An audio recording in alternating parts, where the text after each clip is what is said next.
बहुत स्वागत है आपका देश न्यूज में और मैं हूं आपके साथ मनीष कुमार। आप देख रहे हैं हमारा खास कार्यक्रम शिक्षा का माफिया तंत्र।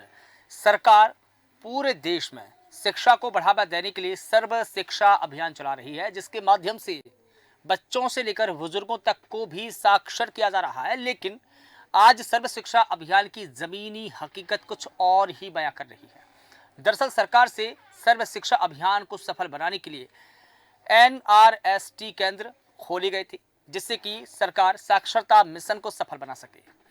वहीं उत्तराखंड सरकार द्वारा जसपुर विकास खंड के दुर्गापुर किबावली जंगल में गुज्जर बस्ती में NRST केंद्र खोला गया था, जिसमें करीब 65 गरीब बच्चे और बच्चियां पढ़ाई करती थी, शिक्षा ग्रहण कर रही थी।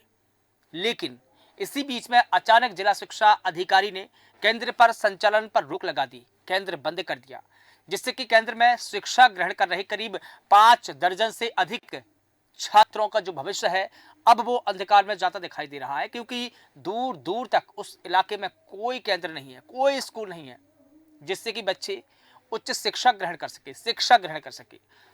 वहीं केंद्र बंद हो जाने से छात्र छात्राएं अपने अभिभावकों के साथ में ट्रैक्टर ट्रॉली में जसपुर के खंड शिक्षा कार्यालय पहुंचे, शिक्षा अधिकारी के पास में पहुंचे, जहां उन्होंने छात्राओं ने कहा कि हमारे क्षेत्र में कोई भी विद्यालय नहीं है, अगर विद्यालय है भी तो 5-5 किलोमीटर दूर है और जंगल के क्षेत्र में होने से लगातार जानवरों का डर बना रहता है। ऐसे में बच्चियां कैसे दूर दराज के स्कूलों में जाएंगी, कैसे पढ़ाई करेंगी, कैसे आगे बढ़ेंगी, ये सबसे बड़ा सवाल है। बच्चों के अभिभावकों ने मीडिया से रूबरू होते हुए बताया है कि सरकार जल्द ही हमारे बच्चों के भविष्य को देखते हुए NRST केंद्र को फिर से खोलें। वहीं प्रभारी खंड शिक्षा अधिकारी सीताराम कछारिया ने मीडिया से रूबरू होते हुए बताया है कि इस केंद्र को मार्च में बंद कर दिया गया है और हम कोशिश करेंगे कि इसको दोबारा खोला जाए। लेकिन सबसे बड़ा सवाल है कि जब मार्च के महीने में ये केंद्र बंद किया गया तो अभी तक क्यों नहीं खोला गया? क्या अधिकारियों को ये नहीं पता है कि अगर ये केंद्र बंद हो जाता है तो बच्चों के पास में पढ़ाई करने का दूसरा जरिया नहीं बचता है, क्योंकि वहां पर दूर दूर तक कोई भी विद्यालय नहीं है, कोई भी स्कूल नहीं है। ऐसे में बच्चों का भविष्य अंधकार में क्यों डालना? सबसे पहले हम वो बयान सुनेंगे कि इस पूरे मुद्दे को लेकर किसने क्या कुछ कहा है, उसके बाद इस पूरे मुद्दे पर हम चर्चा शुरू करेंगे।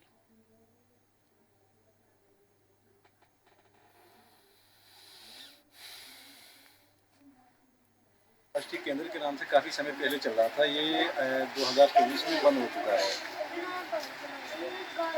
और ये यहाँ पे 65 और 70 बच्चे हैं जो पढ़ाई से वंचित हैं।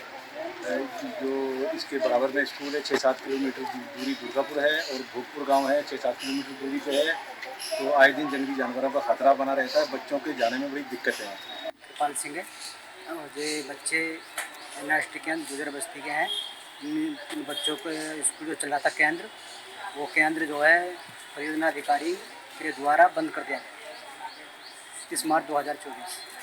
बच्चे उस समय 65 थे और टीचर 3 थे। हमने बताया कि ये योजना बंद कर दी गई। जसपुर में अभी शिक्षा विभाग में एक NRST केंद्र चल रहा था, संभव 2000 के आसपास से चल रहा था NRST केंद्र। वो इस बार जो है उस केंद्र को बंद कर दिया गया है, लेकिन उन बच्चों के लिए जो है प्रति बच्चा 6000 रुपया उनके स्कॉट की सुविधा वहाँ बहाल की गई है, ताकि बच्चे आसपास के विद्यालय में, वहाँ दुर्गापुर प्राथमिक विद्यालय है, वहाँ बच्चे एडमिशन करा के पढ़ सकते हैं। उनके आने जाने की सारी व्यवस्था जो है वो है। तो आपने बयान सुना कि दुर्गापुर में विद्यालय जाकर के बच्चे स्कूल में पढ़ाई कर सकते हैं। प्रति बच्चे के लिए सरकार ने 6000 रुपये भी तय करके रखे, यानी कि एक बच्चे की पढ़ाई का खर्च 6000 रुपये है, जो दुर्गापुर में जा सकते हैं, स्कूल में पढ़ाई कर सकते हैं। लेकिन सबसे बड़ा सवाल यह है, क्योंकि डर कहीं ना कहीं बच्चों को ये भी है कि जब वो दुर्गापुर जाएंगे तो बीच जंगल से होते हुए जाएंगे, जंगल में किसी भी प्रकार से अगर उनके साथ कोई भी अनहोनी घटना होती है तो इसका जिम्मेदार कौन होगा? बच्चे ही नहीं बल्कि बच्चियां भी स्कूल जाएंगी, तो बच्चियों के साथ में अगर कोई अनहोनी घटना होती है तो उसका जिम्मेदार कौन होगा? ये डर लगातार न सिर्फ बच्चों को सता रहा है बल्कि बच्चों के अभिभावकों को भी सता रहा है। और यही कारण है कि बच्चों के अभिभावक जिला शिक्षा अधिकारी के पास में पहुंचे, केंद्र में पहुंचे। उन्होंने मांग की कि इस NRST केंद्र को दोबारा खोला जाए, क्योंकि साल 2000 में ये केंद्र शुरू हुआ था। 24 साल ये केंद्र चला, लेकिन अचानक से बंद कर दिया गया, जिससे कि 65 बच्चे, जो 65 विद्यार्थी है, अब उनका भविष्य जो है कहीं ना कहीं अंधकार में है। इस पूरे मुद्दे पर बात रखने के लिए हमारे साथ में कुछ मेहमान जुड़े हैं। प्रदीप श्रीवास्तव हमारे संवाददाता जसपुर से जुड़े हैं, जो इस पूरे मामले की जानकारी देंगे। महेश सैनी जी हमारे साथ में जुड़े हैं, स्टेट ब्यूरो हेड है उत्तराखंड के, वो भी इस पूरे मामले में जानकारी देंगे। लेकिन सबसे पहले प्रदीप, आपका ही रुख कर लेता हूं कि NRST केंद्र बंद हो जाने से क्या क्या परेशानियां हैं और बच्चे की मांग क्या है, क्या डिमांड है? जी, आपको बता दें कि ये जो केंद्र खोला गया, ये ऐसी जगह केंद्र खोला गया है जहां बच्चों को अन्य यहाँ से 5 किलोमीटर तक कोई भी विद्यालय आसपास नहीं है, किलोमीटर से दूर है। और दूसरी बात ये है कि ये जो विद्यालय जहाँ स्थित है, ये उस जगह है, जंगल में स्थित है, जहाँ ये बच्चे बाहर नहीं निकल पाना बड़ा मुश्किल है। जंगली जानवरों का डर सताता रहता है कि बाहर कभी हमला ना कर दें। और यदि आप इनके केंद्र की अगर फोटो अगर वास्तविकता से देखें तो आप देखेंगे कि एक छप्पर डाल के झोपड़ी बनाकर उसमें बच्चों को शिक्षा दी जा रही है। जैसे कि गुजर बस्ती में गुजर मकान बना के रहते हैं, इस तरह के केंद्र खोला गया है। और ये तो सरकार का बहुत अच्छा कार्यक्रम था कि बच्चों को साक्षरता की तरफ जोड़ना, निराक्षर की तरफ हटाना बहुत बड़ी पहल थी। लेकिन यह पता नहीं किस कारण ये बंद किया गया है, यह पता नहीं चल पा रहा। अधिकारियों से बात की गई है, जब इतना अच्छा कार्यक्रम चल रहा है विद्यालय।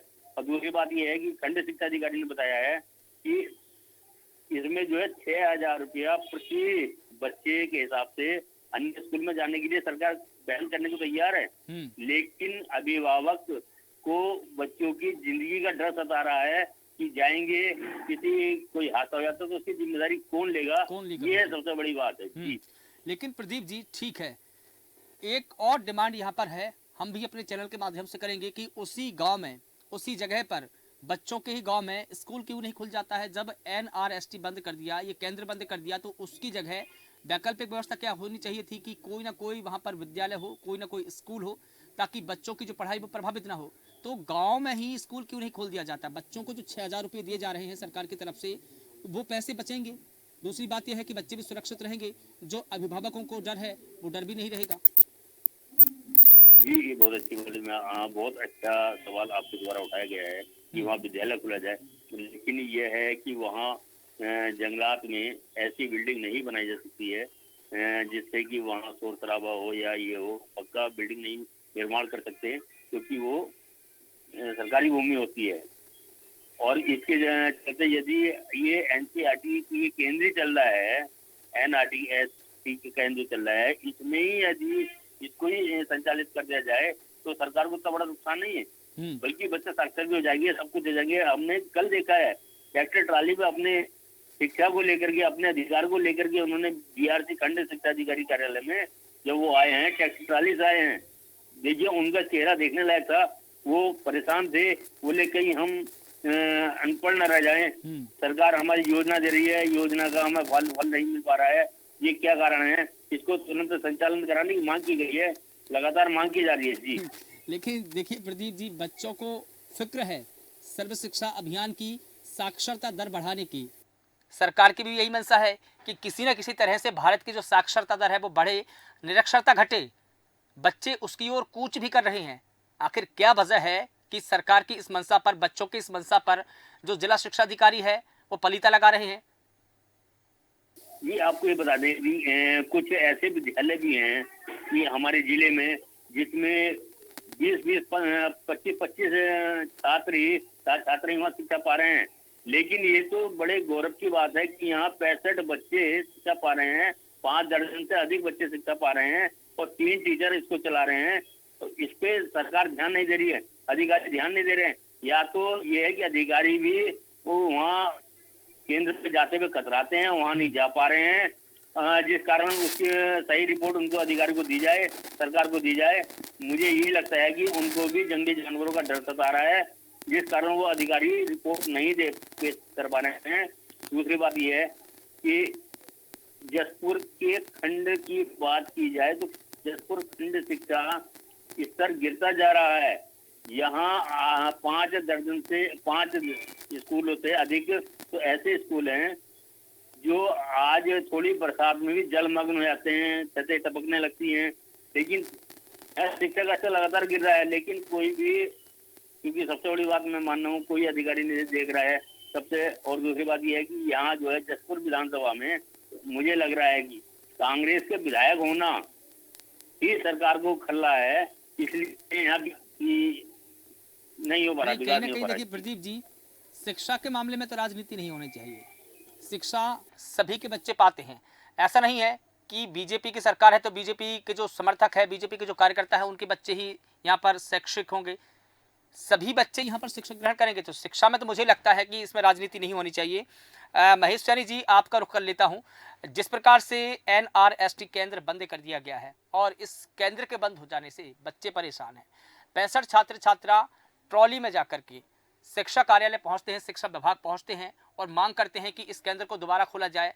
लेकिन अगर परेशानी इस केंद्र को दोबारा खोलने में है तो क्यों ना उसकी जगह पर स्कूल खोल दिया जाए, ताकि बच्चे भी पढ़ाई कर सकें, उनके अभिभावक की जो चिंता है वो भी दूर हो सके। मनीष जी, मैं आपको बता दूं कि ये पूरा प्रकरण थोड़ा सा आपको समझना पड़ेगा। ये जो NRST का मतलब है गैर आवासीय विशेष प्रशिक्षण, ये पूरे प्रदेश के अंदर इसमें 12,05,050 बच्चे इन्वॉल्व हुए हैं। पूरे यदि हम इसे आइडेंटिफाई करें तो 11,57,106 बच्चों को आइडेंटिफाई हुए हैं पूरे प्रदेश के अंदर।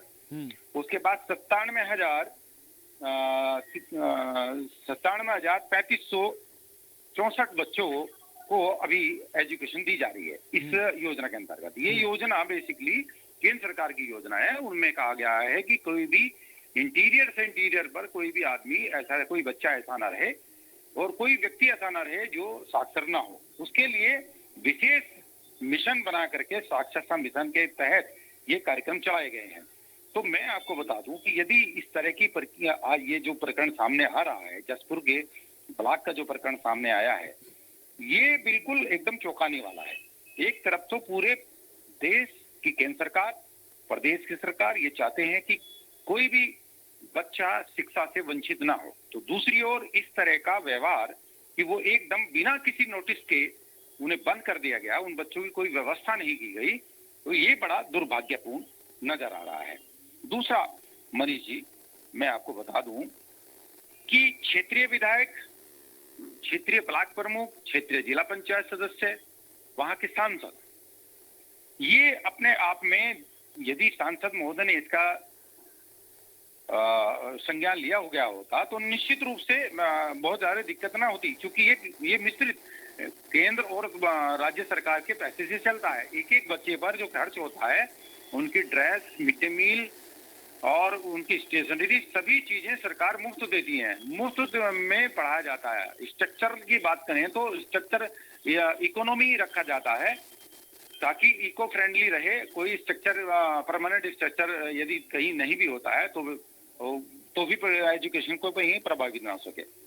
मैं आपको बता दूं मनीष जी, मोहन में एक विद्यालय बिल्कुल यही चल रहा है, गैर आवासीय विशेष प्रशिक्षण चल रहा है। यहाँ लगभग 350 से बच्चे के आसपास हैं। पिछले हफ्ते की बात है कि मैं अचानक वहां रुका था तो मैंने देखा कि इतनी अच्छी व्यवस्था सरकार के द्वारा की गई है। तो बड़ा जैसे प्राइवेट स्कूल होते हैं उसी तरह के स्कूल वहाँ, बच्चों के ड्रेस में बच्चे बिल्कुल डिसिप्लिन, और जानकारी करने में पता लगा कि ये गुजर एक जाति, जो घुमंतु जाति है, उनके बच्चे हैं। तो वहां पर भी निश्चित रूप से जो बच्चे हैं वन में जो रह रहे हैं वो गुजर घुमंतु हैं, तो उनको शिक्षा से वंचित करना बहुत ज्यादा कहीं अक्लमंदी नहीं होगी। सरकार को उस पर संज्ञान लेना चाहिए तो सरकार को विशेष व्यवस्था बना करके वहां पर अभी ये सत्र ड्रॉप ना हो, इसी सत्र में वहां पर ये शिक्षा प्रारंभ करनी चाहिए। जी मनीष। बिल्कुल ठीक है। देखिए महेश जी, जिस प्रकार से आपने बताया कि सरकार एक बच्चे पर 6,000 रुपये भी खर्च कर रही है, वो 6,000 रुपये खर्च करने की आवश्यकता क्या है? देखिए, दूसरे केंद्र में अगर बच्चों को पहुंचाया जाएगा, दूसरे स्कूल में पहुंचाया जाएगा तो उसका खर्च सरकार दे रही है। उन्हीं पैसों को अगर बचा करके उन्हीं जगहों पर उसी गाँव में बच्चों के बीच में स्कूल खोल दिया जाए तो मुझे लगता है कि जो NRST सेंटर है उसके बंद हो जाने से कोई फर्क नहीं पड़ेगा, क्योंकि उसके विकल्प में स्कूल खुल जाएगा। तो ये वैकल्पिक व्यवस्था हो जानी चाहिए थी, मुझे लग रहा है। मैं थोड़ा सा आपको जानकारी दूं मनीष जी, किसी भी सरकारी विद्यालय खोलने के लिए पूरा एक प्रोसेसर है।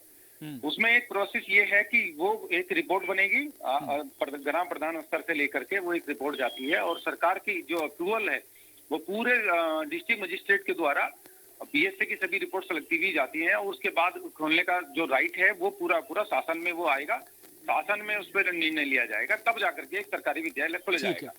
इससे बेहतर है कि अभी इसी साल, इस वर्ष का जो बच्चों का नुकसान ना हो, वही कंटिन्यू जो गैर आवासीय विशेष प्रशिक्षण कार्यालय है उसी को कंटिन्यू कर दिया जाए, और ये प्रोसेस चल दिया जाए, ये इसकी एक फाइल चला दी जाए, ताकि वो व्यवस्था सुचारू हो सके। ठीक है महेश सैनी जी, तमाम जानकारी के लिए आपका बहुत शुक्रिया महेश जी। प्रदीप जी, लौट करके आपके ही पास में आना चाहता हूं। जिस प्रकार से महेश जी ने बताया कि फिलहाल ये जो सत्र है ये ड्रॉप ना हो, इसके लिए पहले तो NRST जो सेंटर है उसको कंटिन्यू किया जाए, और दूसरा है नया स्कूल भवन खोलने के लिए, नया केंद्र खोलने के लिए एक प्रोसीजर शुरू कर दिया जाए। तो उससे क्या होगा कि जो NRST सेंटर है अगर वो बंद भी हो जाता है तो उसके विकल्प में स्कूल हो जाएगा, तो इससे ना तो बच्चे परेशान होंगे ना उनके अभिभावक परेशान होंगे। तो क्या ये प्रक्रिया जो सरपंच है, ग्राम पंचायत के जो अधिकारी है, शिक्षा विभाग के अधिकारी है, वो एक डॉक्यूमेंटेशन तैयार करें, ये ठीक रहेगा? जी, ये बहुत अच्छी बात है। ये डॉक्यूमेंट तैयार करेंगे तो बहुत अच्छी बात रहेगी, लेकिन सबसे बड़ा ये है कि जैसे हमारे गुरु जी ने भी बताया है, संज्ञान दिया है, इसको लेकर के समझते हैं। और दूसरी बात,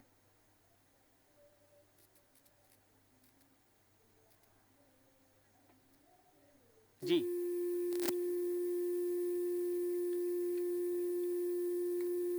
प्रदीप जी, मैं आपकी आवाज को नहीं सुन पा रहा हूं। प्रदीप जी, कुछ तकनीकी समस्या है, इस चलते आपकी आवाज नहीं आ पा रही है। क्या आप मुझे सुन पा रहे हैं?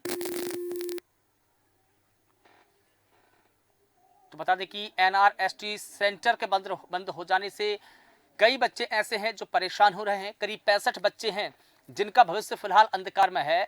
बता दें कि बच्चों ने NRST केंद्र बंद हो जाने के लिए जिला शिक्षा विभाग कार्यालय का घेराव किया। उन्होंने जिला शिक्षा अधिकारी से डिमांड की है कि इस सेंटर को दोबारा खोला जाए ताकि उनकी पढ़ाई प्रभावित न हो। कहीं ना कहीं बच्चों के जो अभिभावक है वो भी जिला शिक्षा अधिकारी कार्यालय पहुंचे।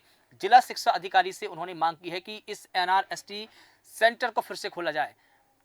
बता दें कि जिला शिक्षा अधिकारी ने अचानक से ये केंद्र बंद कर दिया है और मार्च के महीने में ये सेंटर बंद किया था, और इस सेंटर के बंद हो जाने से कहीं ना कहीं छात्रों की जो पढ़ाई है वो पढ़ाई प्रभावित हो रही है। तो बता दें कि हमारे साथ में जो प्रभारी खंड शिक्षा अधिकारी है सीताराम कछारिया, वो जुड़ चुके हैं। सर, आपका बहुत स्वागत करता हूं मैं देश न्यूज़ में। आपसे समझना चाहूँगा, जिस प्रकार से जो NRST सेंटर है ये बंद हो चुका है, इससे करीब 65 बच्चे जिनका जो भविष्य है वो फिलहाल अंधकार में है। अगर ये सत्र उनका ड्रॉप हो जाता है तो बच्चों के पास में क्या विकल्प होगा? ऐसे में जो सर्व शिक्षा अभियान का जो नारा है, सर्व शिक्षा अभियान का जो हमारा सपना है, वो कैसे पूरा होगा? साक्षरता दर कैसे बढ़ेगी जब बच्चे ही नहीं पढ़ पाएंगे तो? हेलो जी हेलो जी, सीताराम जी, मैं सुन पा रहा हूँ आपको। क्या आप मेरी आवाज सुन पा रहे हैं? सुन पा रहा हूँ। ठीक है सर, मैंने आपसे सवाल किया था, जिस प्रकार से NRST जो सेंटर है वो बंद कर दिया गया है, लेकिन 65 बच्चे ऐसे हैं जिनको शिक्षा का अभाव हो जाएगा, उनकी शिक्षा जो है प्रभावित हो रही है। अगर ये सत्र उनका ड्रॉप हो जाता है तो उनके लिए तो बड़ी मुसीबत हो जाएगी। बच्चों का सत्र भी ड्रॉप ना हो, उनकी पढ़ाई भी सुचारू रूप से हो, इसके लिए क्या वैकल्पिक व्यवस्था है? वो NRST केंद्र जो बंद किया गया है, उनके सारे बच्चों के पढ़ने की व्यवस्था की गई है। वहीं बगल में स्कूल है, उन स्कूल में बच्चों को नामांकन कराने के लिए निर्देशित किया जा चुका है, और उन बच्चों के लिए एक बच्चे पर 6,000 रुपया जो है स्कॉट की व्यवस्था कर दी गई है। वहाँ बच्चों का एडमिशन हो जाएगा। एडमिशन के बाद उनको आने जाने के जो खर्चे हैं वो जो है गवर्नमेंट की तरफ से दिया जाएगा। उन बच्चों को पढ़ने के लिए जो है औपचारिक विद्यालय, बगल में विद्यालय है, वहाँ उनकी व्यवस्था के लिए निर्देशित किया जा चुका है। ठीक है, लेकिन अभिभावकों की जो चिंता है कि जहाँ जो दुर्गापुर में जैसे कि वो स्कूल है, वहाँ पर अगर बच्चे जाएंगे तो वहाँ जंगल से होते हुए जाना पड़ता है, वहाँ पर जानवरों को डर भी बना रहता है, लगातार असामाजिक तत्वों का डर भी बना रहता है। तो अगर कोई दुर्घटना होती है, अनहोनी घटना होती है, तो उसका जिम्मेदार कौन होगा? क्योंकि कहीं ना कहीं बालिकाओं जो बच्चियां हैं उनकी सुरक्षा का भी सवाल है, और इससे कहीं ना कहीं जो अभिभावक है वो डरे हुए हैं। अभिभावक डरे हुए हैं। वहाँ एस्कॉर्ट की व्यवस्था जो की गई है, तो वहाँ से कोई भी साधन पर बच्चा 6,000 रुपया दिया जा रहा है। तो वहाँ किसी भी वैन से भी बच्चों को वहाँ भिजवाया जा सकता है, वापस बुलाया जा सकता है। और अगर साधन से कोई बच्चा जाता है, किसी को खतरा वहाँ नहीं होगा। इतना भी खतरनाक जगह नहीं है। हाँ, थोड़ा सा जरूर है कि थोड़ा सा इंटीरियर है, लेकिन इतना भी ज्यादा नहीं है कि बच्चे वहाँ जा नहीं सकते हैं। लेकिन सर उसी गांव में एक और स्कूल खुल जाए बच्चों के लिए तो ये तो बढ़िया रहेगा। बच्चों की परेशानी भी नहीं, दूर भी नहीं जाना पड़ेगा, उनकी जो अभिभावकों की चिंता है वो भी दूर हो जाएगी। तो वहां पर जो गांव है बच्चों का, वहीं पर कोई स्कूल क्यों नहीं खोल दिया जाता? अब ये तो व्यवस्था है। अब ये व्यवस्था है। अब तो उसके लिए वहाँ आगे की जो स्थिति बनेगी, उन बच्चों के लिए अब तक की जो व्यवस्था है बच्चों को दिया गया है। आगे जैसी स्थिति होगी वैसा लोगों को वहाँ का अवगत करा दिया जाएगा। बिल्कुल ठीक है। लेकिन देखिए अभी हमारे साथ में हमारे जो स्टेट ब्यूरो हेड हैं महेश सैनी जी, वो भी जुड़े थे। वो उनसे भी हमारा जब डिस्कशन चल रहा था तो कहीं ना कहीं ये कंक्लूजन है और सभी की ये डिमांड भी है। दरअसल कंक्लूजन तो है ही, लेकिन डिमांड भी है कि इस सत्र में जैसे तैसे इस सेंटर को खोला जाए और अगले सत्र के लिए एक दूसरा स्कूल यहाँ पर स्थापित हो। उसके लिए जो डॉक्यूमेंटेशन की प्रक्रिया है वो पूरी कर दी जाए, ताकि बच्चे भी दूर ना जा पाए उनके माँ बाप से और माता पिता की जो चिंता है वो भी दूर हो जाए। तो यहाँ स्कूल बनाने के लिए क्या कोई पहल की जाएगी शिक्षा विभाग की ओर से, डिमांड की जाएगी सरकार से? ठीक है, वहाँ जो भी शासन प्रशासन का जो निर्देश होगा उसके हिसाब से जो है हमारे शिक्षा विभाग का जो निर्देश होगा। नहीं जो लेकिन सर निर्देश तो तब होगा जब डिमांड भेजी जाएगी, तब कार्रवाई करनी होगी। उसका जो है यहाँ से डिमांड जो भी होगी वो भेज दी जाएगी। बिल्कुल ठीक है सर। तमाम जानकारी के लिए आपका बहुत शुक्रिया और प्रदीप जी आपका भी बहुत शुक्रिया। तो बता दें कि NRST सेंटर बंद हो जाने से करीब 65 बच्चे जो हैं उनकी पढ़ाई प्रभावित हो रही है। कहीं ना कहीं उनके अभिभावकों की चिंता यह है कि अगर दूर दराज के ग्रामीण इलाकों में वो स्कूल जाएंगे तो उनकी सुरक्षा का जिम्मा किसके हाथ होगा। हालांकि जो खंड शिक्षा अधिकारी जुड़े उन्होंने ये भी बताया कि बच्चों के आने और जाने की व्यवस्था सरकार करेगी, स्कूल की वैन आएगी घर से ले जाने के लिए और घर छोड़ने के लिए भी। तो कहीं ना कहीं ये देखना होगा कि सरकार तमाम प्रयास कर रही है, लेकिन अभिभावकों की भी एक चिंता है जिसको दूर किया जाना बेहद जरूरी है। फिलहाल देश न्यूज के खास कार्यक्रम शिक्षा का माफिया तंत्र में बस इतना ही। देश और दुनिया की तमाम बड़ी खबरों के लिए आप लगातार बने रहिए देश न्यूज के साथ। नमस्कार।